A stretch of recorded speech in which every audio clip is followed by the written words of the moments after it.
Just imagine, you're sat there in your Discord channel trying to organise a time to start your Antistasi campaign to liberate Malden from the clutches of NATO and CSAT.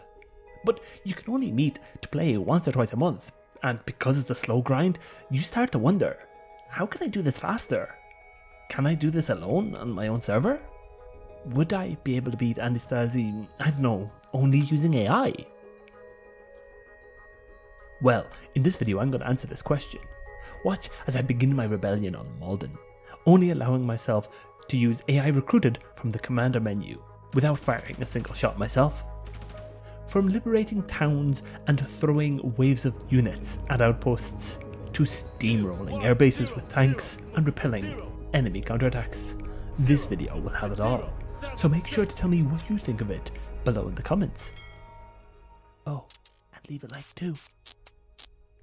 To begin with, our infantry equipped with their ironically named CPWs will be taking on the MP forces in the local towns. Now, the name doesn't exactly give us any clue about what the weapon itself is, but hey, that's all we got to work with. Meanwhile, we'll be launching an assault on an outpost to the south. Our goal? To get hands on better weapons, armor, and eventually work our way to unlocking launchers and maybe even some vehicles. Now, you might have noticed something. I've got unlimited HR and money. Yep, I used the command to get these. I've already beaten the game without doing this, but it takes forever to grind for resources, and on Malden there isn't that many, so I figured it would be more enjoyable to give myself the freedom to focus on the action. Now, my forces in the nearby town of Cancun began to spread the word of the rebellion directly into the heads of the MPs, helping to build the crucial support of the locals, one of the three key aspects needed to win the game and successfully liberate the island. At the same time, a battle erupted over the outpost just south of our HQ, as our forces were now pushing in hard, closing in on the outpost. But with heavy defences like this MG turret still active, our forces would be obliterated in no time at all. While our efforts to send wave after wave of infantry to their demise continued in the outpost, forces sent to Cancun had overpowered the police guarding the town. So I redirected them to the seaport just south of the town, but at this point they had sustained a couple of casualties, and once the AI engage enemy forces and lose one or two of their units, they seemed to get confused. Often one or two units would just stand still and not engage enemy forces, so they would not really make much headway in that attack. In the meantime, the last of our forces attacking the outpost south of our HQ were beginning to fall, so I wanted to send in another wave of reinforcements. This would be a pivotal moment in the attack, as the MG turret in the outpost was racking up kills, and with fresh boots on the ground, we would be able to eliminate him, and soon after, we would overpower the last of the forces in the outpost and secure it. With the first outpost captured, our next goal was to convert the first town to the cause, getting the support of the locals. This could be done in two ways: attacking and eliminating MPs or NATO units in and or around towns, or completing quests like delivering supplies.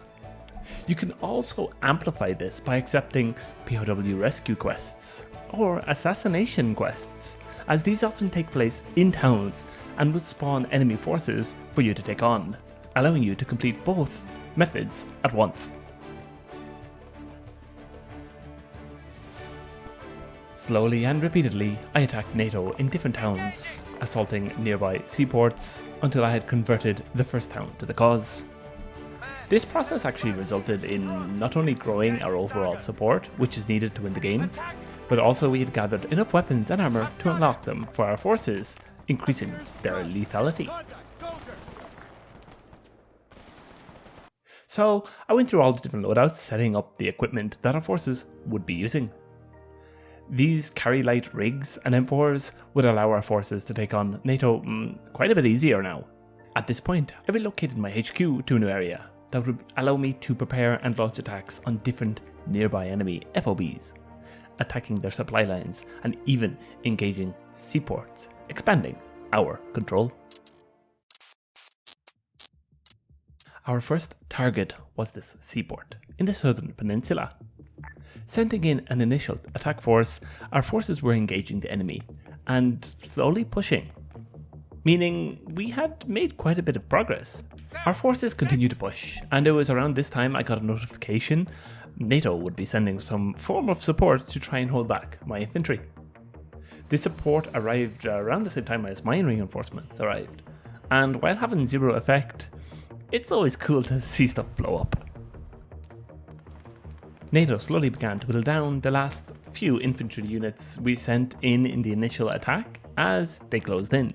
But in no time at all, our reinforcements were also engaging the enemy and would eliminate the last units in the seaport, allowing me to come in and secure it.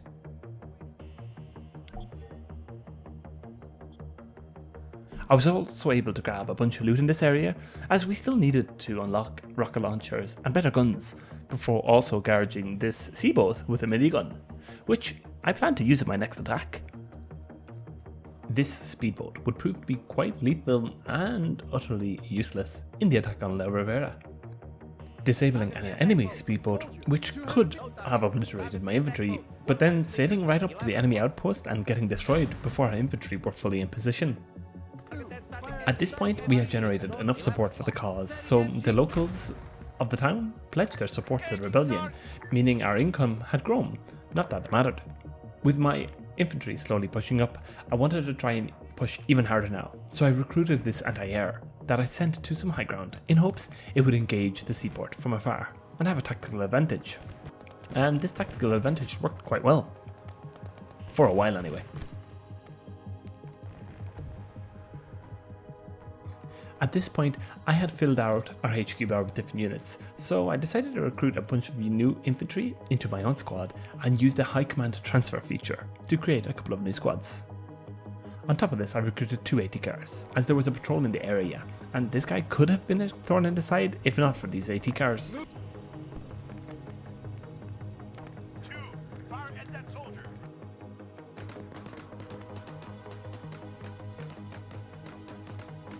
With the seaport now secure, I teleported in to capture it. Then utilising this loot crate to gather all the guns, ammo, armour, and most importantly, rockets, which is something I really need to unlock ASAP.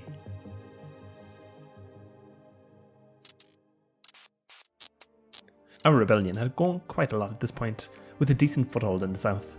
But so far, I have been relying on these outdated AT cars, which I wanted to replace ASAP with newer and even more lethal APCs, maybe even some tanks. To this end, an arms dealer had come to the island. But because we didn't have any factories captured, we couldn't utilise his features, like purchasing APCs and eventually even tanks. Utilising the speedboat we obtained in the last attack, some infantry and again an anti-air, we began. Setting a path for the speedboat to follow as the rest of our forces moved up and engaged the enemy, it made quick contact with the forces in these factories. But again, really wouldn't last long.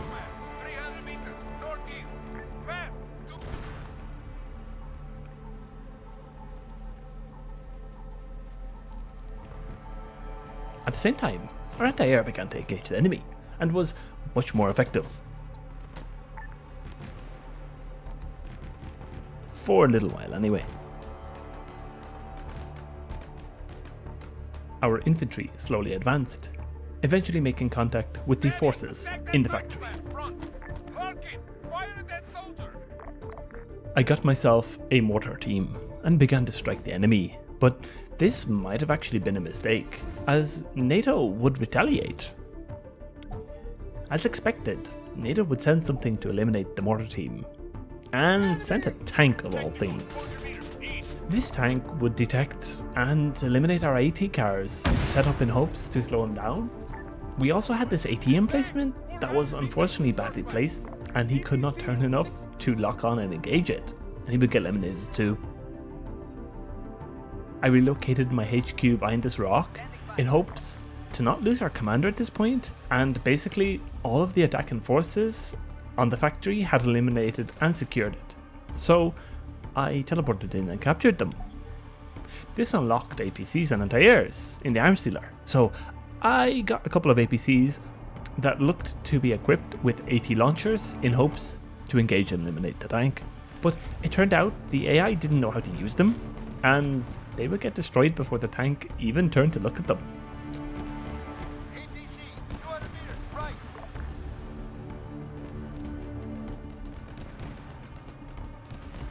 So I tried a few different APCs, and this time it turns out the tank had despawned. Not really sure why. With 2 factories now under our control, APCs, anti-airs, and other stronger units and vehicles unlocked, I wanted to now unlock the most powerful piece of armour available to our little rebellion: tanks. This would now require us to secure a military base. And with one located just offshore, we relocated our HQ before preparing a very large attack. With 6 APCs and a mortar team, we began.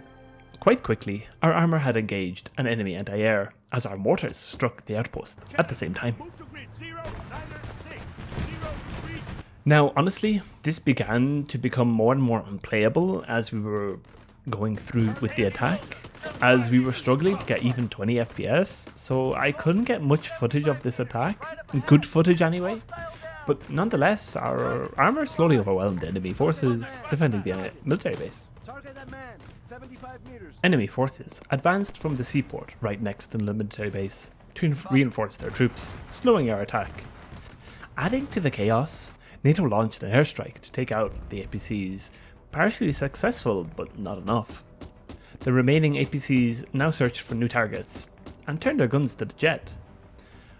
Fortunately, we had something better prepared for this, if only he wasn't facing the wrong way. With that, we secured the military base, which NATO sent a tank to try and take back, but we were ready. I set up an AT emplacement earlier, which decimated the tank as soon as it could.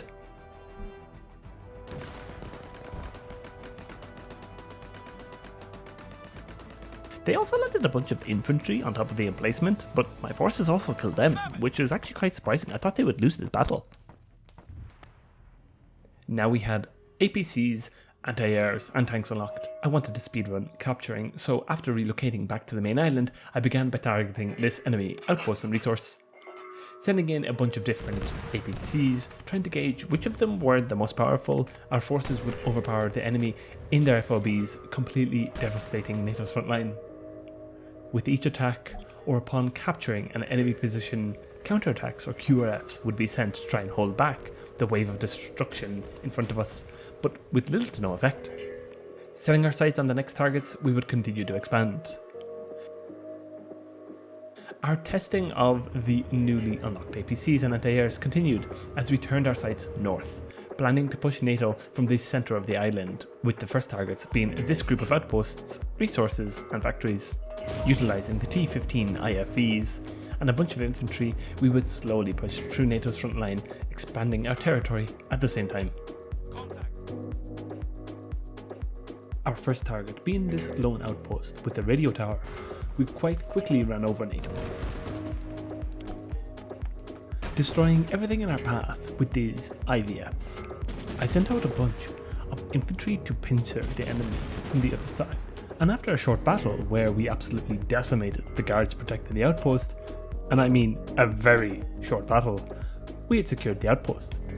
With that radio tower now captured, my forces refocused their attention back north. Next to fall at the hands of our T-15s was this resource, and finally a factory too.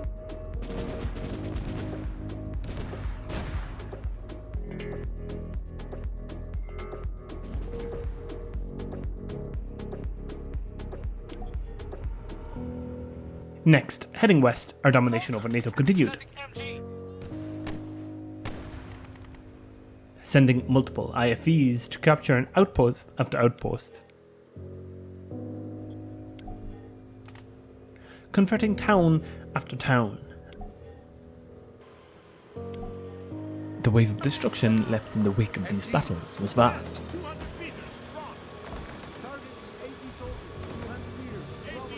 At this point in the campaign, the scale of our battles was near its peak. with most of the battles we would be fighting in, they would be involving multiple tanks and IFVs. But we continued to push, attacking outposts, capturing towns, and securing seaports. Attacking outpost after outpost until we had captured the last seaport in the area, expanding our territory to cover most of the main island.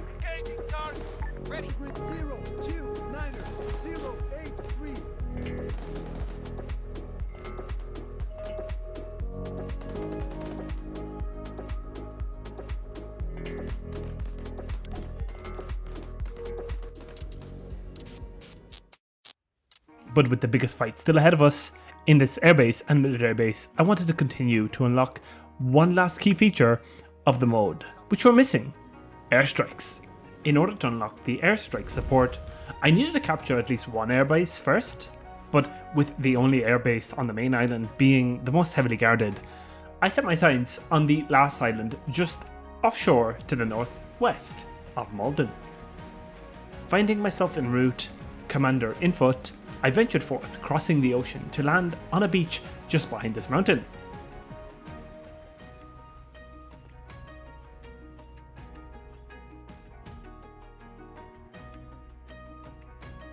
Recruiting a couple of tank killers and some infantry, our sights were first set on the seaport here. Quickly contact was made, and we lost one of the tank killers, but our infantry would overwhelm the enemy in no time at all. Given how close the seaport was to the airbase, our forces also made contact with the perimeter guard of the airbase at the same time. This actually caused our final push into the airbase to be much easier.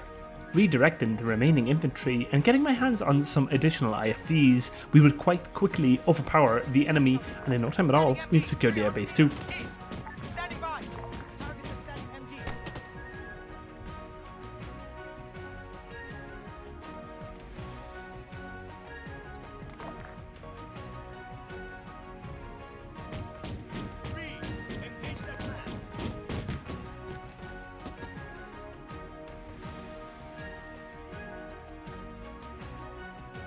Capturing the airbase triggered CSAT to send a counterattack our way, but this counterattack was quite easily repelled, as we had a few Bradleys prepared patrolling the airbase. As soon as the aircraft came into range, our IFVs aggroed and quickly eliminated the heli sent and began to take out the paratroopers sent too.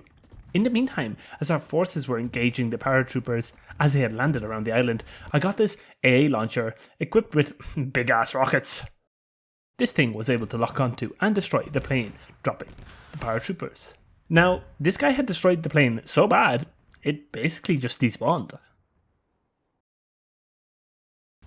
With our first airbase secure, we relocated back to the main island, and while preparing to launch attacks on the last few outposts on the island, something unexpected happened. With so little strength remaining, CSAT launched a counterattack in an attempt to push back our onslaught. I managed to get there just in time and immediately recruited an anti-air launcher, as well as many infantry units as possible. As the last few units I recruited were spawning in, the attack began, as CSAT paratroopers began to drop all over the island.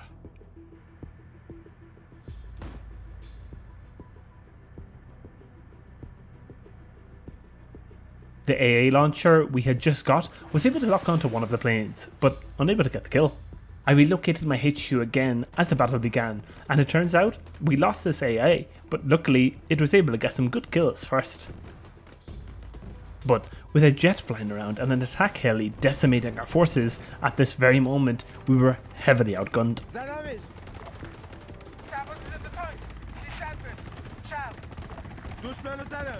To counter the overwhelming CSAT firepower, I got myself an IFE, but couldn't get my hands on anything else before he aggroed them.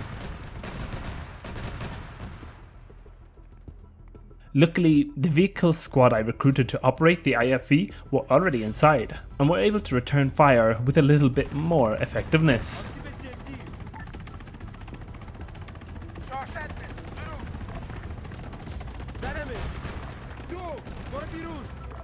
With that, we were beginning to see the light at the other side of the tunnel as we held back the enemy attack, sending in the IFV to take on the last few units of infantry in the airbase. We would successfully hold back the enemy counterattack.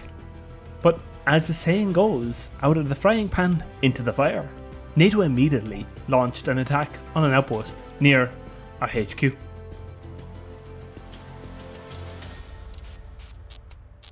Given NATO still had an airbase on the main island, this was most likely where they would be sending the attack from, meaning I was expecting tanks and APCs along with some air support. I started by purchasing and assigning vehicle squads to tanks, IFVs and a dedicated AA launcher. Then I packed the outpost with as many AT units as I could recruit. We were as ready as we could be for the battle ahead, so I sent my forces to the high ground as NATO dropped cluster bombs over the outpost.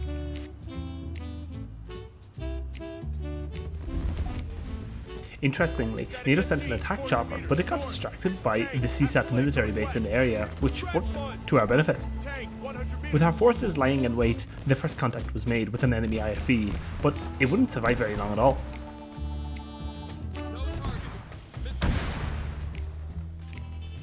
Right after this, our forces made contact with the first of 2 NATO tanks.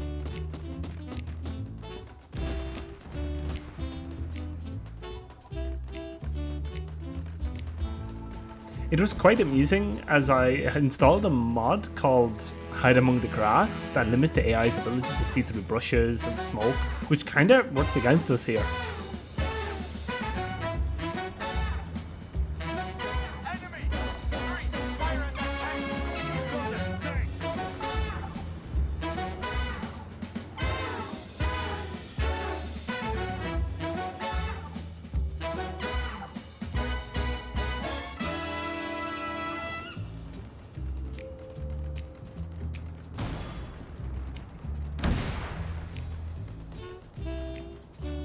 With both attacks held back, I set our forces upon the remaining NATO outposts.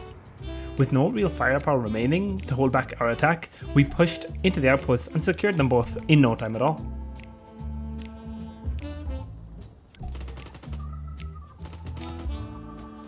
Soon after, I had also attacked and secured the last CSAT seaport too.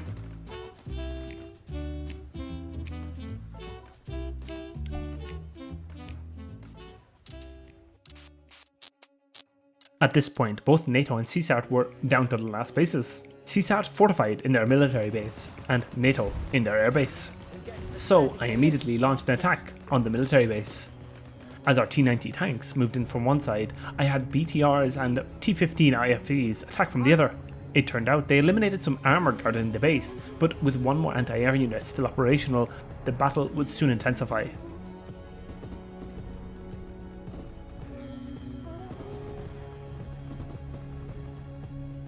Slowly, this anti-air was able to disable multiple IFVs and even one of our AA launchers, which moved up for some reason. So I moved in our tanks in hopes to destroy it once and for all.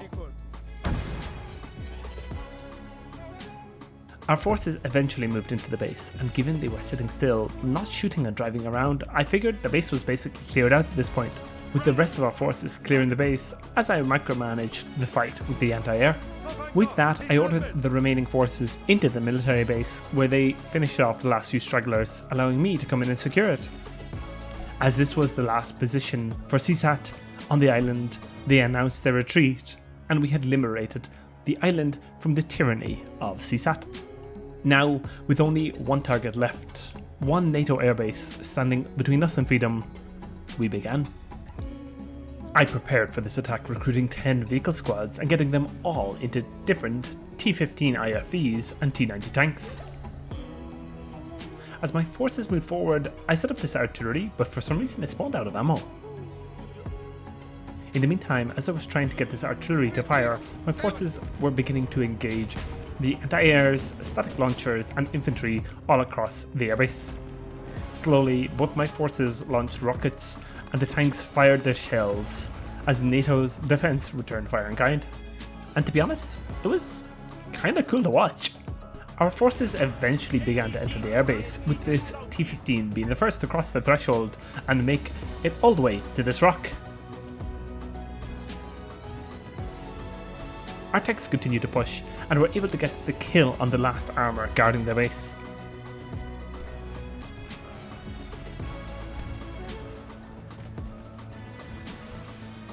This allowed the rest of our forces to move up a bit quicker and close in on the airbase, taking out any forces they could see before continuing. As most of our armour moved into the airbase to claim it, the T-15s began to pay dividends, as they were engaging and decimating the infantry in the airbase. But as there were still quite a few around, I still needed to kill. I wanted to give my forces new orders and move them through the airport itself, fighting the remaining infantry in the airbase. As our forces began to move along the path I set out for them, a NATO airstrike hit, barely missing one of our tanks. Just before this, I had recruited a bunch of infantry to help the armour eliminate the rest of NATO's forces in the airbase, and in no time at all, they too were moving into the airbase. Our infantry and armour slowly eliminated the last of the NATO forces in the airbase, and as I was about to teleport in to capture the airbase, the jet finally hit its target, getting one kill. I teleported into the airbase, capturing it, which resulted in NATO's forces surrendering, but it seems that some active forces didn't get the memo and wanted to give their lives for Malden.